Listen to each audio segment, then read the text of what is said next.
E essa semana, novamente, eu tive que voltar para esse texto. E é interessante que a gente ouve tantas coisas, tantas vezes, e aí, de repente, aquela mesma coisa que você já ouviu diversificadamente, faz sentido, da rema, da insight, né? Fala ao coração, se torna vivo. A palavra de Deus, ela é viva, quase sempre. E nesses momentos que ela se torna viva, é onde ela realmente nos transforma. Na maioria das vezes, ninguém é obrigado a entender todos os sermões, assim como um pregador não é obrigado a pregar bem todas as vezes. O que preocupa é quando todas as vezes é ruim. O que preocupa é quando a gente não entende nada sempre. Mas funciona assim mesmo. De vez em quando a palavra de Deus se torna viva para um ou outro, e aí sim ela transforma. E Pedro chega a escrever que eu não vos canso de vos escrever e falar as mesmas coisas.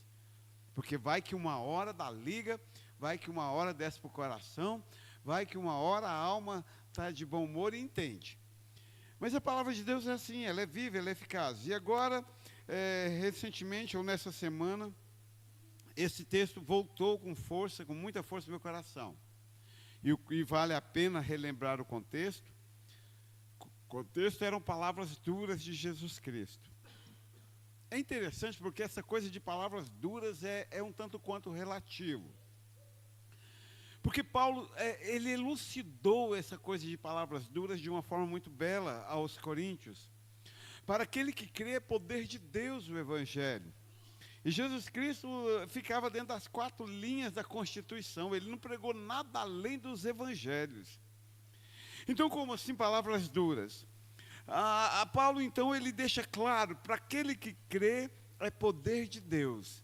Mas para aquele que não crê, para aquele que perece, para aquele que não vislumbrou Jesus Cristo, a mensagem da cruz, ela é loucura, ela é dura, ela é desafiadora, ela é cruel, ela chega a ser desumana.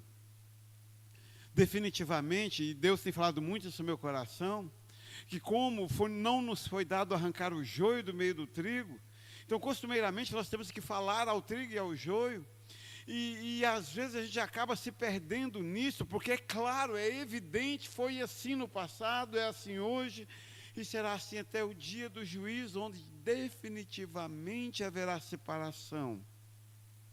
A palavra, o Evangelho, para aquele que perece, para o joio, para aquele que não viu Jesus, sempre será dura. A palavra do Evangelho sempre será cruel. A palavra do Evangelho sempre tentará roubar o prazer daquele que vive na carne. Mas sempre será gloriosa, sempre será poder, sempre será salvação para aquele que foi descortinado e viu a glória de Jesus Cristo. Mas o povo aqui estava no alvoroço, e alguns se retirando, e eu acho interessante que a gente quer ficar magoado quando alguém deixa a igreja por N motivos, mas o bem da verdade é que essa coisa das pessoas voltarem porque as palavras são duras demais, elas vêm acontecendo de forma contínua na história da igreja desde os dias de Jesus. Então Pedro chega e diz, olha mestre, está duro demais, alguns estão indo embora. E aí então nós chegamos nesse versículo, dado esse contexto, nós chegamos, então Jesus disse aos 12, imagino eu que nesse momento já com os olhos fitos em Pedro, tu também, meu querido, está querendo ir embora? Aí Pedro vai e responde de uma forma muito gloriosa, e respondeu-lhe Simão Pedro, Senhor. E aqui estava a minha crise desta semana. Porque eu li, quando eu me converti lá em 1990, na versão revisada da Juerp. E pasmem vocês, na versão revisada da Juerp, que hoje nem existe mais essa editora e nem essa Bíblia, eu tenho a minha lá até hoje. A tradução trazia, para onde iremos nós, se só tu tens as palavras da vida eterna?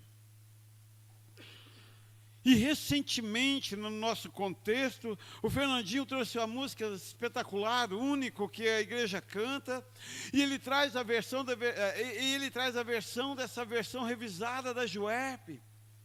eu não tenho para onde ir. E isso veio de uma força tão profunda no meu coração, e eu me lembrei essa semana de uma coisa muito interessante. Na confraternização dos adultos do ano passado, o Lucas me deu um azulejo com esse versículo. E quando veio profundamente ao meu coração a tradução do Fernandinho, uma tradução que eu decorei lá em 1990, eu estava sentado lá no meu computador e esse azulejo está lá na minha estante, e eu pensei, se estiver, para onde iremos nós? Eu vou quebrar ele aqui agora, chega. E eu virei de uma vez para o azulejo, e pasmem vocês, apesar dele estar lá desde setembro, no mesmo lugar, a 80 centímetros de mim, todos os dias que eu sento para fazer as minhas leituras, eu não havia percebido a tradução do azulejo, apesar de já ter lido diversas vezes aquele azulejo ali na minha frente. E eu olhei para ele e li: para onde iremos nós? Ou para quem iremos nós? E não para onde iremos nós. E aí começou-se então um dilema teológico. Afinal de contas, aquela tradução que eu aprendi em 1990, a tradução que o Fernandinho canta na sua música, qual está certa? Afinal de contas, é para onde iremos nós ou para quem iremos nós? Eu quebro o azulejo, eu paro de ouvir a música do Fernandinho, eu pego a minha Juep de 1990 e toco fogo. O que eu faço agora? Afinal de contas, é para onde iremos nós ou para quem iremos nós? E aí a gente vai procurar socorro no grego, que eu nem gosto muito. E a palavra traduzida é tis. Pasme você, é um pronome interrogativo, presente nas línguas latinas, ou seja, na nossa, que veio derivando até chegar no português. E a tradução do tis do grego pode ser como, ou então poderia ter sido traduzido: como iremos nós, se só tu tens as palavras da vida eterna? E o texto só foi piorando. E aí ainda me parece uma outra tradução do grego, pode ser onde. Onde iremos nós, que é um bem conhecido? Pode ser o quê? O quê? Como eu irei, se só tu tens as palavras da vida eterna? E ainda piora mais ainda. A mesma palavra pode ser traduzida também por porquê. Seria mais ou menos assim: Senhor, por que iremos nós? Tudo gramaticalmente dentro do grego correspondente. O que a história então fez? O que os tradutores então fez? Procuraram aquilo que daria uma semântica dentro da formação, da composição daquilo que Pedro queria dizer. E chegaram então à conclusão: qual dos pronomes interrogativos iremos usar? Fica melhor, foi o que Pedro teve a intenção de dizer. E aí chegaram então a uma conclusão: definitivamente, não é como iremos nós, definitivamente não é por que iremos, definitivamente não é o que faremos ou iremos, não é para onde iremos nós. Mas o que Pedro quis dizer dentro do contexto do seu verso é: para quem iremos nós? Acho interessante porque estávamos falando de uma pessoa, de Jesus Cristo. As palavras duras eram proferidas por Ele. Ele era quem tinha as palavras de vida eterna, e isso nós já estudamos, já vimos aqui. Então Pedro olha para ele, para o Filho do Deus vivo, encarnado, e diz: ora, para quem eu irei, se só o Senhor tem as palavras de vida eterna? E aí eu comecei a ficar pensando, meditando sobre isso, quão profundidade. A diferença de onde eu irei, para quem eu irei, onde é um lugar. E esse lugar é até indefinido, qualquer lugar. Eu posso ir para Jerusalém, eu posso deixar aqui tudo e voltar para a beira do mar. Onde é um lugar, mas de repente Jesus Cristo, Ele transpõe Pedro de procurar um lugar. E o leva para procurar uma pessoa. Quem? Quem não se refere a um lugar, mas a uma pessoa.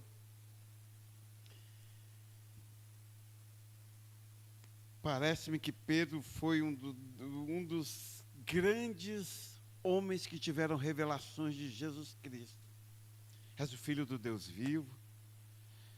Dada todas as circunstâncias que vivemos até aqui, para quem eu irei agora? Acho interessante que há alguns anos, eu acho que uns 4 ou 5 anos atrás, escrevi um recorte, que até essa semana a Elaine republicou. O problema é que nós temos para onde ir. E eu fiquei pensando, será que eu vou ter que reescrever o recorte? E reescrever agora sobre o prisma? É pior, porque não é um lugar. Nós temos procurado pessoas, ao invés de procurar o Filho do Deus vivo.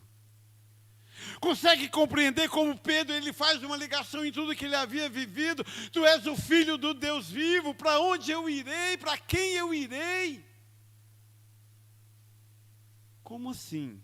Eu vejo Jesus Cristo, dou as costas e vou procurar outras pessoas para me confortar, para que eu me sinta amado, para que eu me sinta bem, para que eu me sinta sarado. Como assim, depois de ter visto? Aí fiquei imaginando, então agora eu entendo Hebreus 6. É impossível que um homem tenha visto a luz e caia e ele seja restaurado. Porque depois de ver Jesus, o Filho do Deus vivo, e literalmente procurar outra pessoa, para quem iremos? Nós não temos.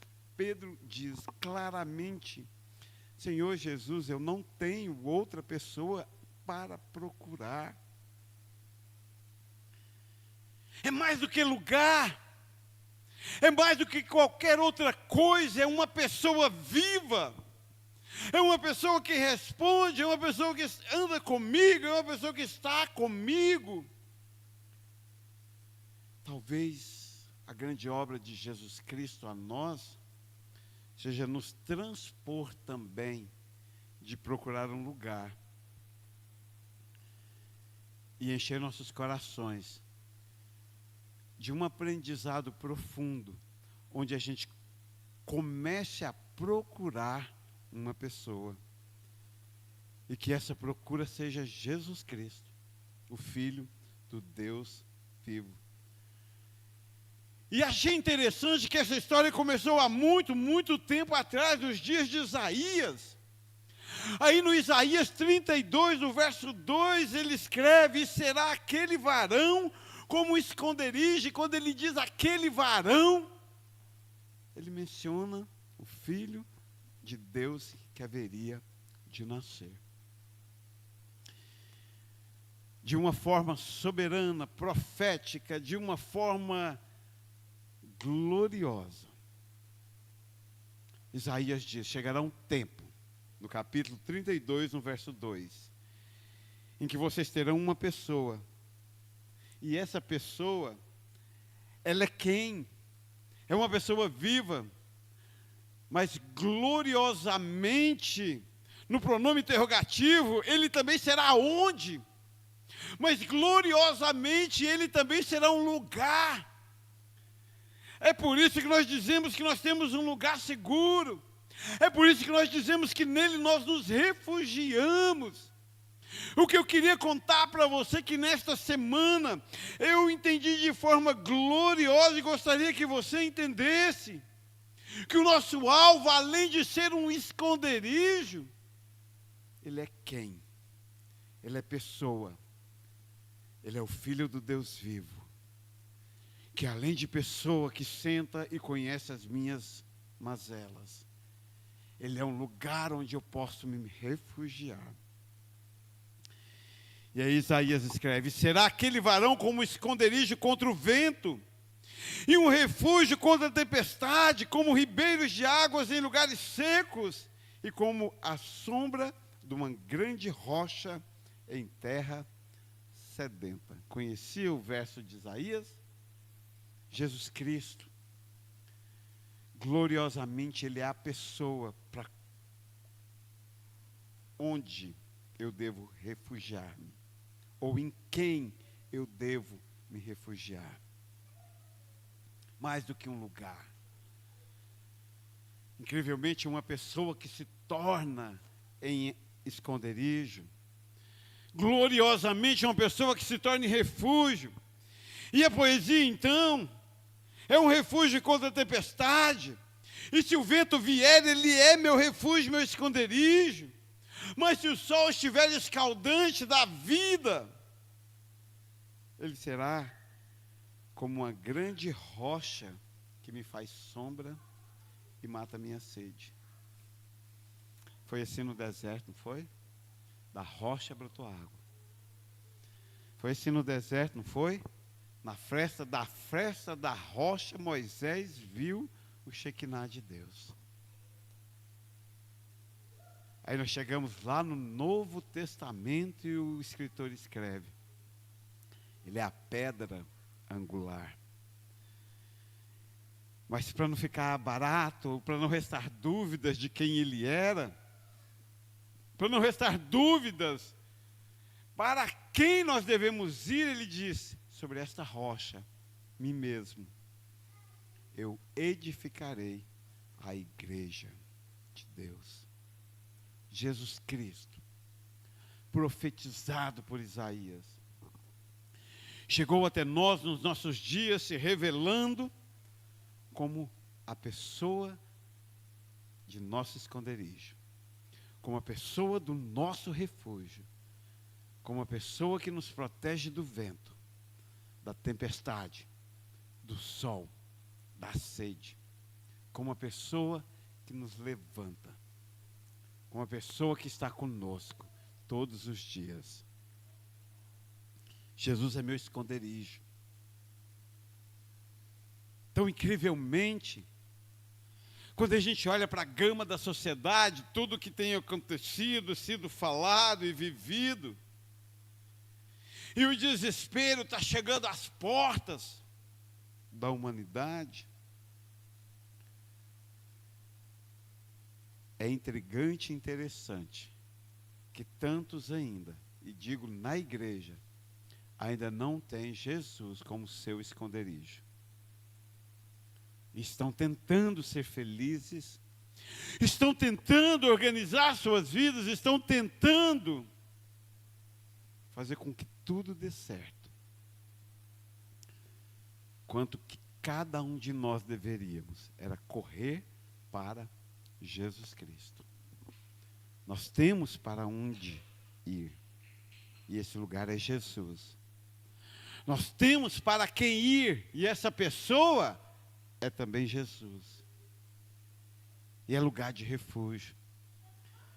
Incrivelmente, Ele vem e Ele nos chama à grandeza do fato de que Ele está sempre pronto. Jesus é meu esconderijo.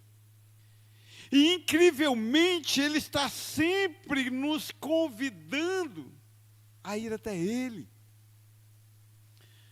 Acho interessante que Pedro, ele vê, ele percebe, então não é uma geografia, não é uma mera geografia. E eu acho interessante que todos nós temos um lugar que nós gostaríamos de ir quando está tudo ruim. Particularmente quando o dia não está legal, eu gostaria de voltar para a Tailândia.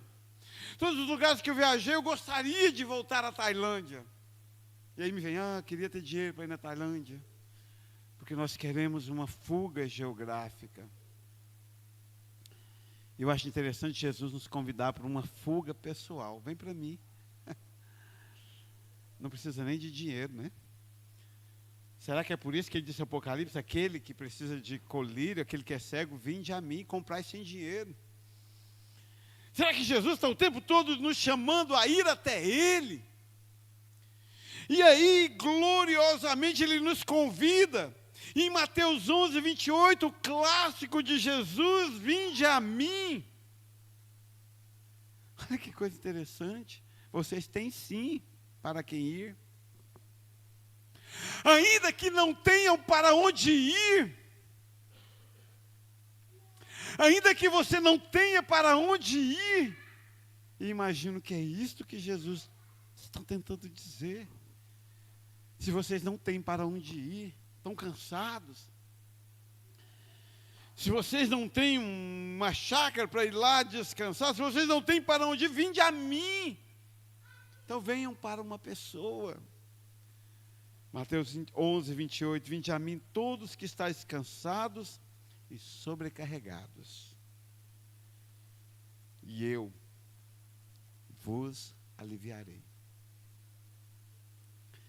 Fique imaginando Pedro passando todas essas palavras da sua mente ali naquela hora. Para quem iremos nós? Vamos voltar para a casa dos nossos pais? Para quem iremos nós? Vamos lá no nosso psiquiatra favorito? Para quem iremos nós? Vamos lá para o nosso professor preferido que nós tivemos na infância? Para quem iremos nós? Vamos lá para os nossos amores terrenos? Quero te dizer nesta noite que se você não tem um lugar para ir, a partir de hoje você sabe, você tem uma pessoa garantida para ir, Jesus Cristo, o Filho de Deus. Já teve a sensação de chegar num lugar e não era para você ter chegado? Vi recentemente um vídeo que viralizou, muito comédia. O filho foi visitar o pai no dia do aniversário.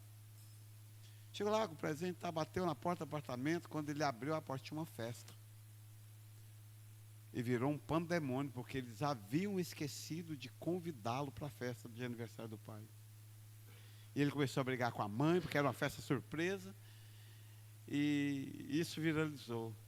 Já teve a sensação de chegar num lugar e aquele lugar não te querer?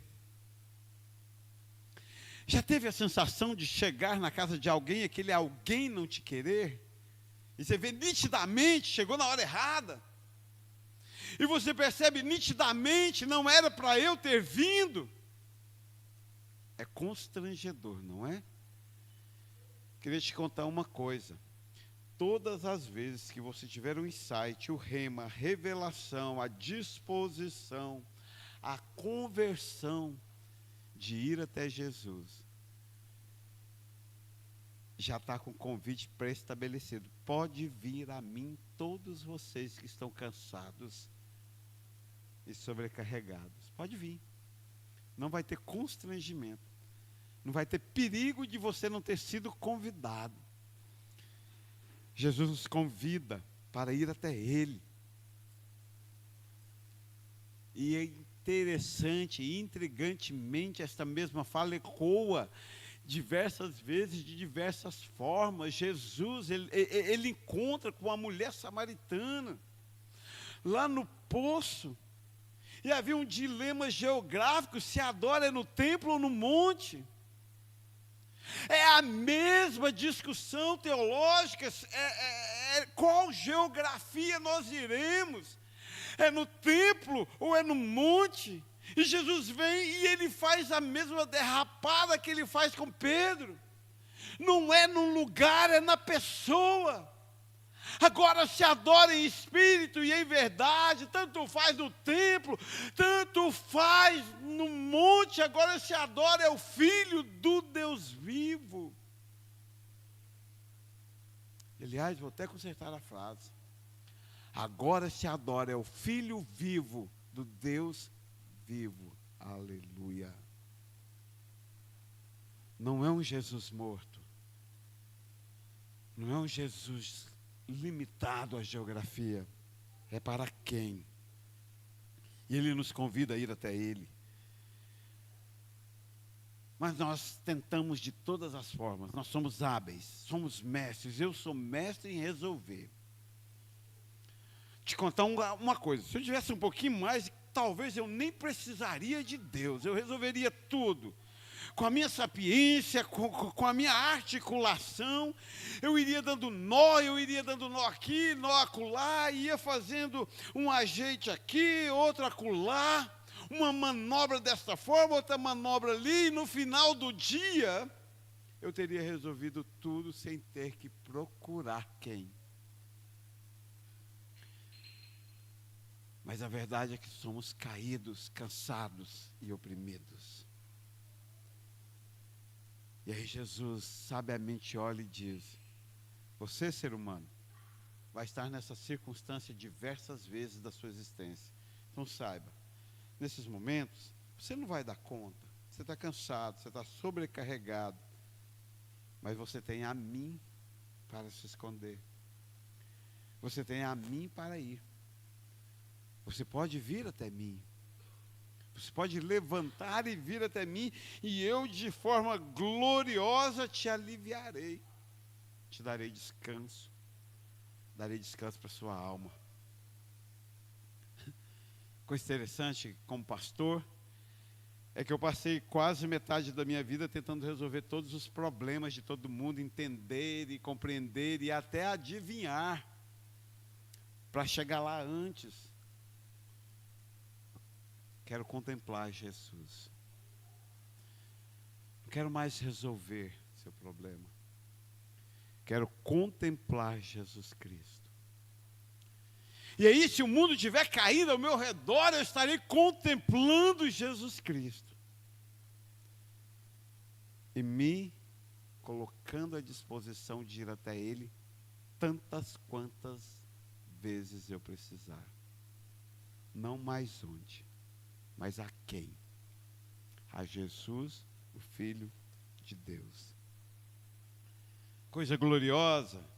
Ele é meu esconderijo. Isaías profetiza que o varão que nascesse seria o esconderijo, seria o nosso refúgio. Ele nasce e diz: agora eu nasci, pode vir até mim. Mas tem uma coisa que o ser humano é desastroso. Talvez o que eu mais tenho ouvido nesses últimos anos aqui na igreja, eu não sei. Eu não sei qual é o meu chamado, eu não sei orar, eu não sei pregar, eu não sei.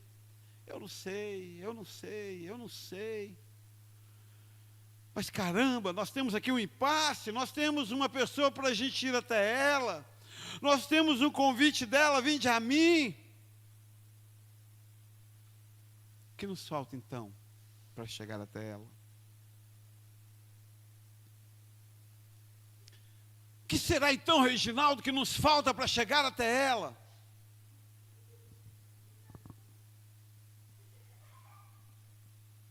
O que será então que o ser humano está tão perdido em si, que não consegue chegar até Jesus? A sua maioria expressiva simplesmente não sabem, não conhecem o caminho.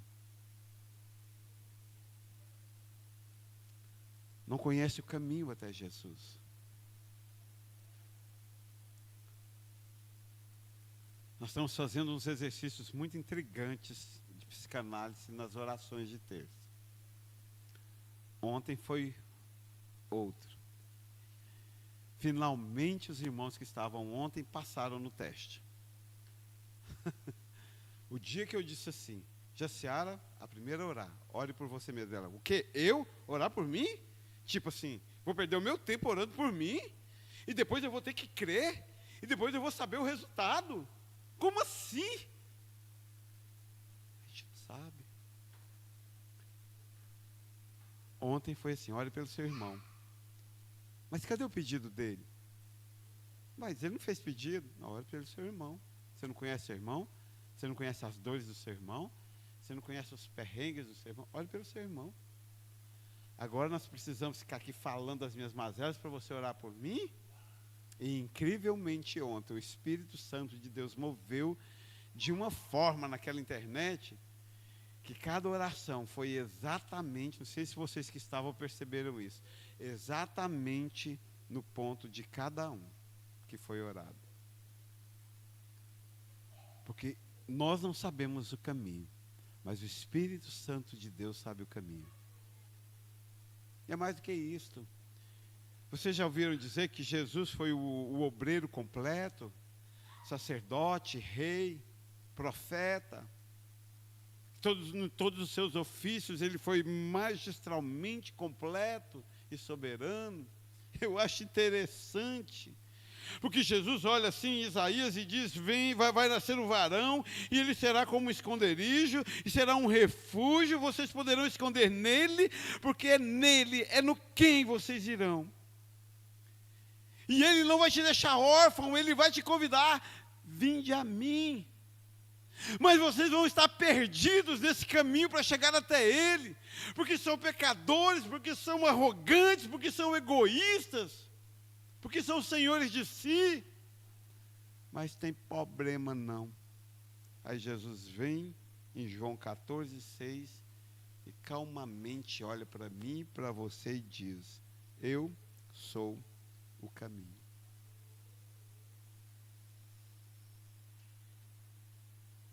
Consegue perceber comigo que é tudo nele, por ele e para ele eternamente?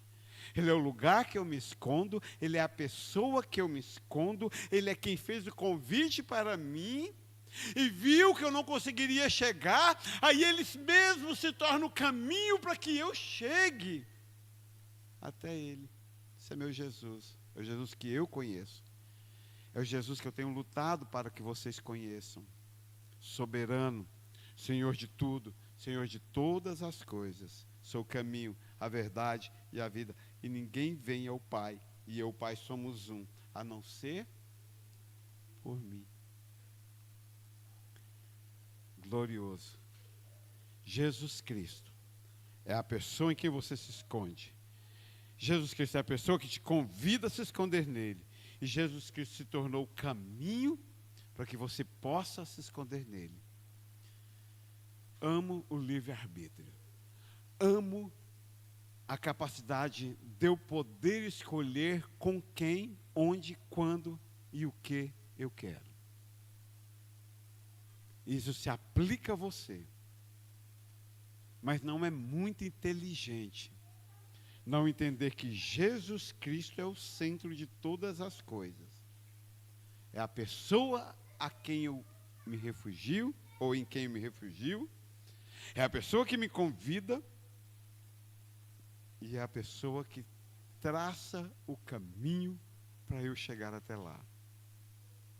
Faz sentido aquele papo de a paz que excede o entendimento? Tem hora que quase dá para acreditar que realmente podemos confiar em Deus. Tudo é dele, por ele. Para terminar, Jesus é quem? Jesus é onde? Ele é quem? Ele é onde? Vamos para ele, vivamos nele, vivamos nele. E encerro contando uma história do Dom Richardson, um missiólogo que escreveu grandes livros como Fator Melquisedeque, Senhores da Terra e alguns outros. Em um de seus livros ele conta a história de que duas tribos eram vizinhas, são vizinhas na Amazônia Internacional, e eles tinham dois costumes. Eles tinham o costume do Totem da Paz. Então, em tempos de guerra, quando nascia o filho de um dos importantes da tribo, eles pegavam aquele filho e doavam para outra tribo, para que quando eles estressassem, eles não guerreassem, porque um filho deles importante estava lá na outra tribo. Passou-se a chamar Totem da Paz. E Jesus Cristo é o nosso Totem da Paz. É por causa dele morando conosco que Deus não nos destrói, aleluia. Mas tinha uma outra história também. A tribo separou um lugar de refúgio. Lá em cima de um monte, entre as duas tribos, tinha um lugar e eles fizeram um murinho de pedra baixo. Em tempo de guerra, quando eles se cansavam, qualquer índio que pulasse dentro daquele cercado não poderia ser atingido. Era um local neutro em guerra. Eles chamavam de lugar de refúgio. que alguém, Dom Richardson, mais alguém, analogou com as cidades de refúgio no Velho Testamento. Que alguém espantosamente chegou e disse: nada mais é do que Jesus Cristo. O lugar onde nós estamos, ninguém pode nos tocar. Dom Richardson, então, diz que uma boa tradução para o Gálatas 2:20 não seria: e a vida que agora vivo, vivo-a na fé no Filho de Deus. Ele diz que não é uma das melhores traduções. Ele diz que a melhor tradução para o grego deste texto é: e a vida que agora vivo, vivo no terreno de Jesus Cristo. Você precisa estudar, meu querido. Porque ser crente é muito mais do que ficar falando mal de um ou de outro, ou ficar vendo se a Virgínia Zé Felipe separou ou não. Ou existe um mundo, uma gama de conhecimento. Chego a arrepiar, porque o termo diz: a vida que agora vivo, vivo no terreno de Jesus Cristo, o qual me amou e se entregou por mim. No terreno, no lugar. Ele é a pessoa, Ele é o onde, Ele é onde eu vou e me escondo e Satanás não pode me tocar. Ou vou te contar rapidamente aqui, Satanás, a Bíblia diz que Satanás não pode me tocar. A palavra diz que se eu estiver no terreno de Jesus Cristo, o julgamento, quem me condenará se é Deus que me absolve? O julgamento humano pouco se me dá de ser julgado por vós. Você acha que eu prego bem? Esculacho. Você acha que eu não prego? Esculacho. Você acha que eu sou sem educação? Azar seu. Você acha que eu falo demais? Problema seu. Porque eu estou no terreno de Jesus Cristo. O julgamento não me atinge. O Satanás não me atinge. Ele pode até andar em derredor, mas não pode me atingir. Eu vejo as pessoas sofrendo por coisas que eu olho e digo: é só pular dentro do terreno que será atingido. E aí, incrivelmente, eu achei uma tradução, de uma chamada tradução livre do texto. Ou seja, sem nenhuma concordância, traduzido palavra por palavra. Jesus é quem? Ele é onde? Ele é um terreno onde eu vou quando eu preciso dele. E a tradução de Gálatas 2:20, nessa tradução é assim: com o Cristo eu tenho sido juntamente crucificado. Maravilha. No entanto, vivo eu. Todavia, não mais eu, mas o Cristo vive em mim. Aquela vida, porém, que agora vivo na carne, ou seja, esta vida temporal aqui na terra. Olha que maravilha essa tradução.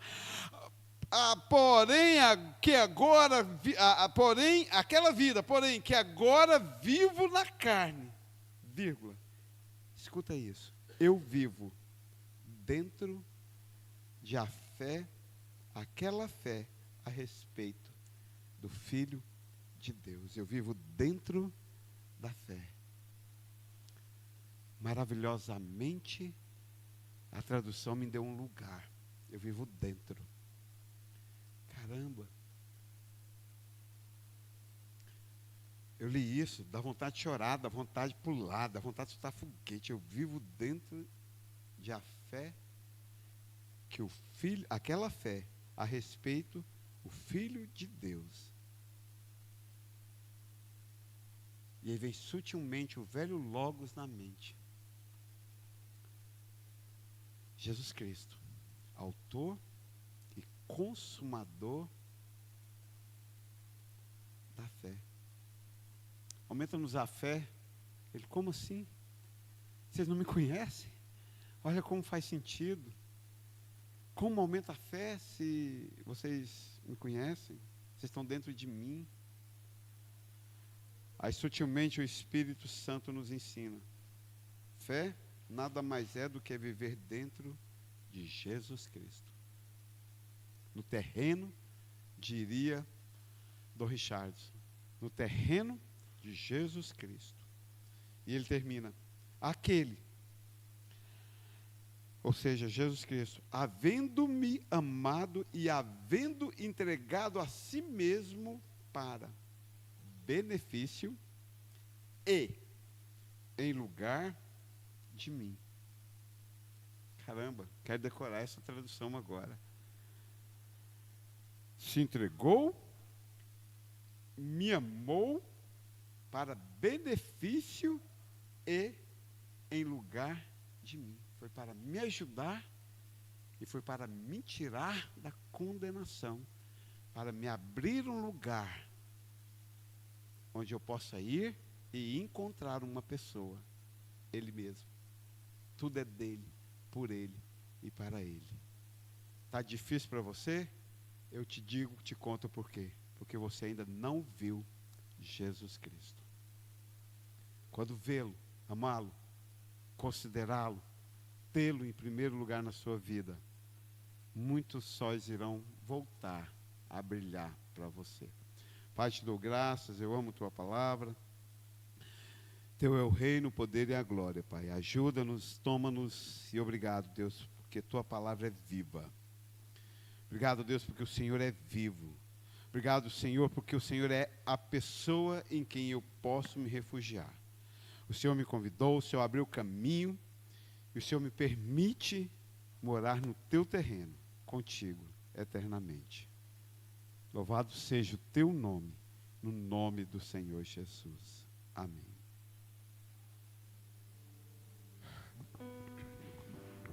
Deus, te damos graça, Pai, te adoramos, Senhor, bendizemos o teu nome, dizemos, Pai, que o Senhor é o nosso Senhor, o nosso Deus, o nosso Salvador, o nosso refúgio. Deus, o Senhor é morada, Pai, para os tempos difíceis, o Senhor, Deus, é o nosso caminho, Pai, para vencer os nossos desafios. O Senhor é o nosso Deus, general de guerra, aquele que tem dado